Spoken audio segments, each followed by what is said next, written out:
Bienvenida, profesora Catherine Pérez, a la exposición de la doctrina Monroe, un mensaje sobre el Estado de la Unión, los orígenes de la doctrina, los propósitos de la doctrina. Por los integrantes Evelyn Guerrero, Stephanie Montero, Angelique Izaza, Cris Guerra, Carlos Troya, Melanie Montenegro, Génesis Gibbs, Gerardo Caballero, Arielis Mendieta, Yasmín Ramírez, Joan Chávez y Cosme Barroso. ¿En qué consistía la doctrina Monroe? La doctrina Monroe consistía en considerar cualquier intervención europea en los destinos de los países americanos, con un agravio directo a los Estados Unidos que admitiría una respuesta directa y contundente. Esta medida fue particular repercusión en la política internacional de la época, pues coincide con las luchas emancipadoras de numerosas antiguas colonias europeas, enfrentándose al colonialismo e imperialismo directamente y sirviendo de garante a las nacientes repúblicas latinoamericanas. Puntos fundamentales de la doctrina Monroe. Los continentes americanos no deben ser considerados ya como objetivo de futuras colonizaciones por parte de potencias europeas. El sistema político de las potencias aliadas es esencialmente distinto del de la América. Cualquier tentativa de ellas para extender su sistema o cualquier posición de nuestro hemisferio sería considerada por nosotros como peligrosa para nuestra paz y seguridad. En las guerras entre potencias europeas, por cuestiones propias de ellas, no hemos tomado nunca parte alguna, ni interesa a nuestra política que la tomemos. Muy buenas tardes, profesora. Mi nombre es Evelyn Guerrero y voy a hablarle un poco sobre la doctrina Monroe, pero antes de comenzar, muy importante saber que Estados Unidos asumía una postura conforme a sus intereses sobre América Latina y el peligro de la recolonización de la región, pero sin intervenir de manera arbitraria, sino únicamente cuando sus intereses sean vulnerados. Ahora voy a hablarle un poco sobre los puntos para el completo funcionamiento de la doctrina Monroe. Yo hice un pequeño esquema sobre estos 4 pasos y en el primero tenemos que el continente americano como agente independiente no puede ser considerado susceptible a futuras colonizaciones por cualquier potencia europea. En segundo lugar, tenemos que Estados Unidos no ha intervenido ni intervendrá en la recolonización o independencia de cualquier país americano de potencias europeas. En tercero, tenemos que las potencias de cualquier nación amistosa europea sobre extender sus sistemas sobre cualquier lugar en el hemisferio americano serán considerados como peligro para el mantenimiento de la paz de los Estados Unidos. Y en cuarto, tenemos que Estados Unidos no intervendrá en los asuntos del interior de los territorios de ningún país europeo. Ahora, podemos decir que en este sentido, la doctrina Monroe nace con la finalidad de favorecer a los países de Hispanoamérica, eh, al igual que favorece a los Estados Unidos, porque así los países de Hispanoamérica se pueden estar preparados para cualquier ataque. Ahora le hablaré sobre la frase que resume la doctrina Monroe. La frase es América para los americanos. Es una frase que expresa lo que hoy se conoce como doctrina Monroe, la cual define la política exterior de los Estados Unidos en el hemisferio americano. Con el paso del tiempo, la expresión América para los americanos pasó de ser una consigna de una doctrina que justificaba la intervención de Estados Unidos en los países del hemisferio, tal como le expresa la intervención del Canal de Panamá y la Guerra de Cuba, o su posición ante las intervenciones europeas durante la historia contemporánea de Latinoamérica. Muchas gracias. América para los americanos.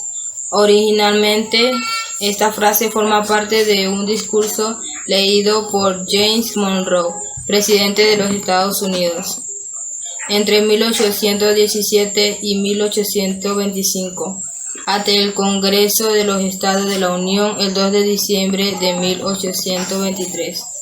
Fue elaborada en Estados Unidos por John Quincy Adams y atribuida al presidente James Monroe. Establecía que cualquier intervención de los europeos en América sería vista como un acto de agresión, que requeriría la intervención de los Estados Unidos de América.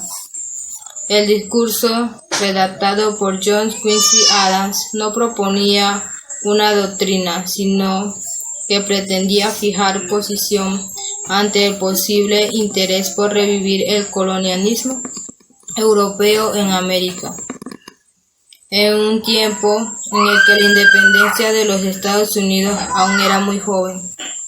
La doctrina Monroe estipulaba como un asunto de importancia estratégica para los Estados Unidos, en el apoyo de la lucha independentista del continente, considerado como una amenaza a su también recién adquirida soberanía, cualquier afianzamiento del poder imperial europeo en América. Este anuncio tuvo un efecto doble entre los intelectuales políticos latinoamericanos, ya que por un lado agradecen el apoyo estadounidense en su lucha contra las potencias europeas de la Santa Alianza, pero en el otro temían que temprano la injerencia de dicha resolución de los Estados Unidos afectara en su naciente república.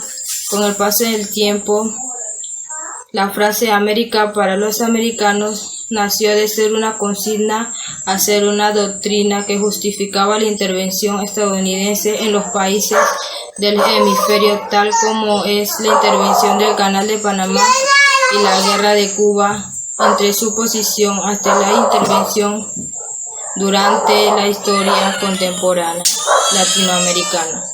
¿Por qué importa? El acto se reúne en el Capitolio a los miembros de la Cámara de Representantes y el Senado, a los jueces del Tribunal Supremo, a los mandos del Ejército y el gabinete del gobierno. Solo falta una persona, un miembro del gabinete designado como sobreviviente designado, y debe seguir el discurso desde una ubicación distante, segura y desconocida, a las afueras de Washington. Además, debe poder asumir el mando en caso de que ocurra un incidente. Esta práctica empezó en 1960 durante la Guerra Fría, cuando había un miedo de un ataque nuclear. Invitado de honor. Los presidentes y la primera dama son los que llevan invitado de honor, que suelen ser personas ordinarias que sirven para el mensaje de la presidencia. El discurso. En el discurso de la Unión, el presidente tradicionalmente recuerda los hechos cumplidos por la administración durante el año pasado, así como en la agenda para el año que viene, en un tono alegre y optimista. Años importantes. Aquí les traigo algunos años importantes. 1923.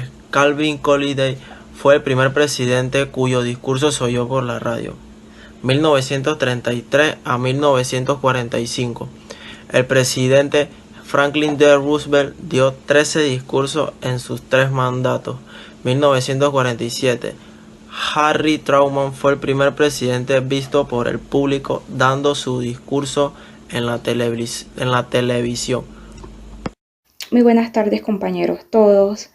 Profesora, mi nombre es Genesis Gibbs y en la tarde de hoy le vengo a hablar sobre los orígenes de la doctrina Monroe.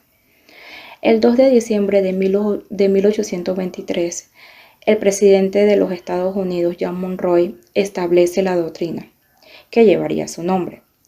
De hecho, el origen de la declaración se encontraba en temor de los Estados Unidos por una nueva expansión europea en el continente latinoamericano. En 1823, la mayor parte de Latinoamérica colonial se había liberado del dominio portugués.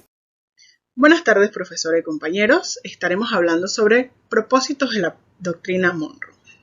A principios más o menos de la década de 1820, muchos países de Latinoamérica ya estaban ganando su independencia, ya sea de España o de Portugal. Y con esto el gobierno americano estuvo reconociendo estas nuevas repúblicas, así como podemos mencionar Argentina, Chile, Perú, Colombia y México más o menos en el año 1822. Sin embargo, había una gran preocupación en Gran Bretaña como en los Estados Unidos. A esta les preocupaba que las potencias de Europa continental hicieran futuros intentos de restaurar los regímenes coloniales en la región. También cabe mencionar que Rusia también había inspirado preocupaciones del imperialismo, con el zar Alejandro I reclamando la soberanía sobre el territorio en el noroeste pacífico y prohibiendo a los barcos extranjeros acercarse a la costa en 1821. Aunque Monroe había apoyado inicialmente la idea de una resolución conjunta de los Estados Unidos y Gran Bretaña contra la colonización futura en América Latina. Y el secretario de Estado John Quincy Adams argumentó que unir las fuerzas con los británicos podría limitar las futuras oportunidades de expansión en los Estados Unidos. Y que Gran Bretaña bien podría tener ambiciones imperialistas propias. Esto convenció a Monroe, que era el presidente en dicha época, de hacer una declaración unilateral de política en los Estados Unidos, que establecería un curso independiente para la nación y reclamar un nuevo papel como protector del hemisferio occidental. Podemos decir también que esta doctrina establecía que cualquier intervención de los europeos en América sería vista como un acto de agresión, y esto iba a requerir la intervención de los Estados Unidos. Y con el paso del tiempo, en la actualidad la idea fue vista como la justificación para que Estados Unidos se fuera expandiendo en el hemisferio.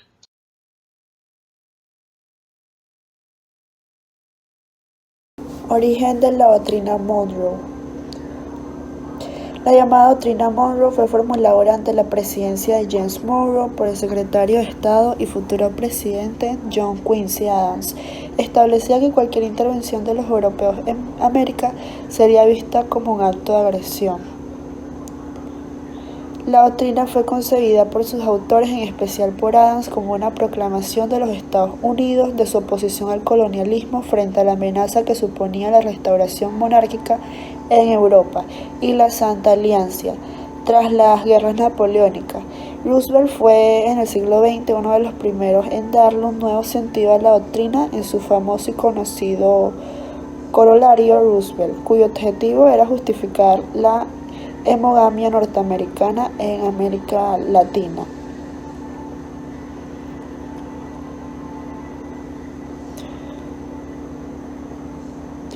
El corolario Roosevelt fue pronunciado el 6 de diciembre de 1904 a raíz del bloqueo naval que sufrió Venezuela entre 1902 y 1903 por parte de los imperios británico, alemán y el Reino de Italia, exigiendo el pago inmediato de deudas contraídas por el gobierno del entonces presidente de la nación suramericana, Cipriano Castro.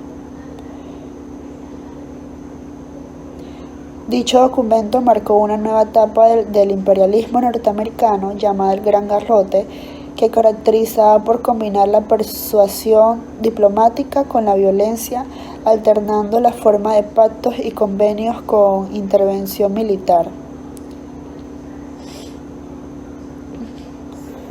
Durante esta etapa se inició en América Latina un periodo de dominio político y económico estadounidense que se justificaba en la nueva marcada extensión del derecho de Estados Unidos a intervenir en asuntos de otros países.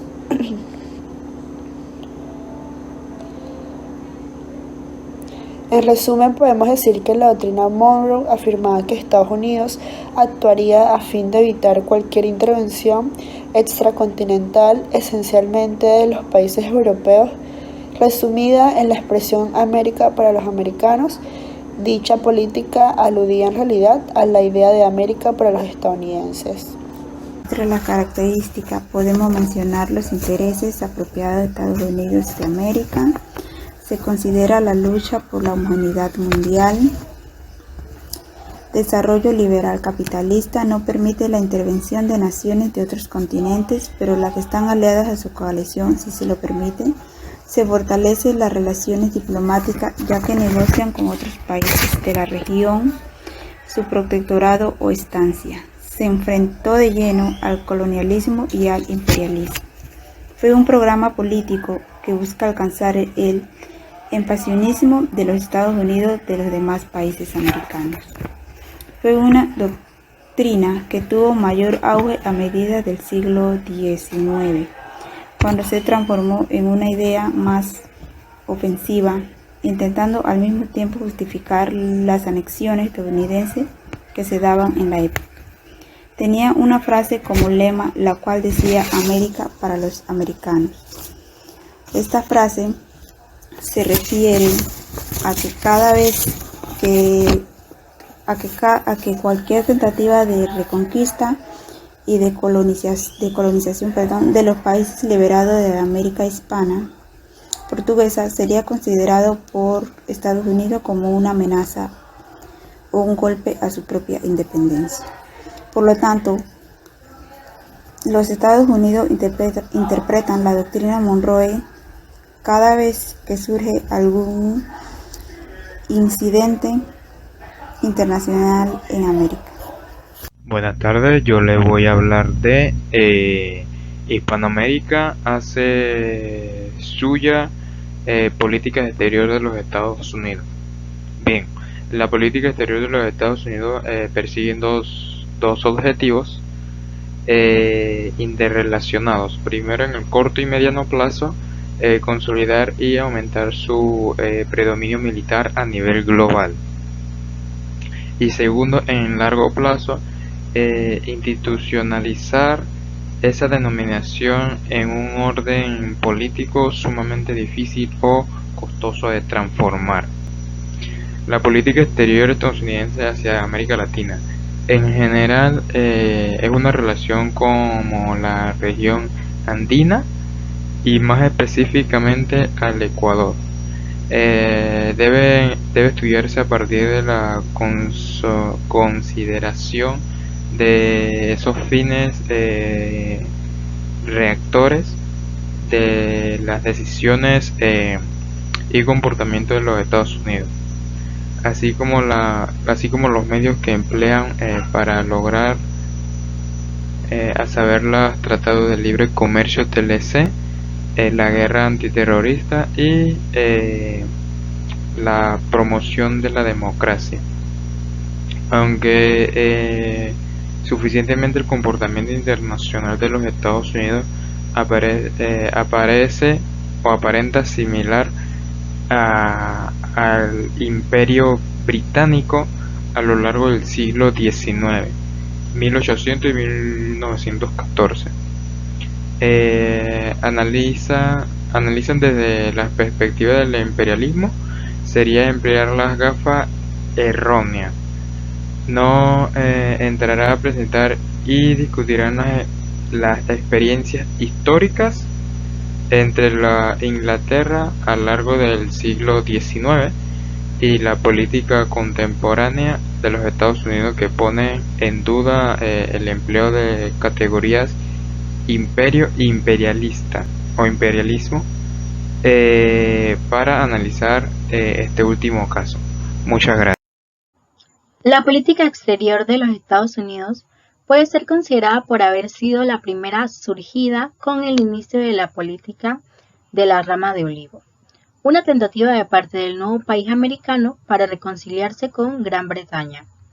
La política exterior de los Estados Unidos es el resultado de un proceso de elaboración compleja de grandes debates contradictorios solucionados por arbitraje. Por otra parte, el sistema constitucional estadounidense prevé una distribución precisa de poderes, lo que les da a los diferentes actores, presidencia, Congreso, sociedad civil, entre otras, un poder capaz de influir de un modo muy diferenciado sobre la elaboración de la política exterior de los Estados Unidos.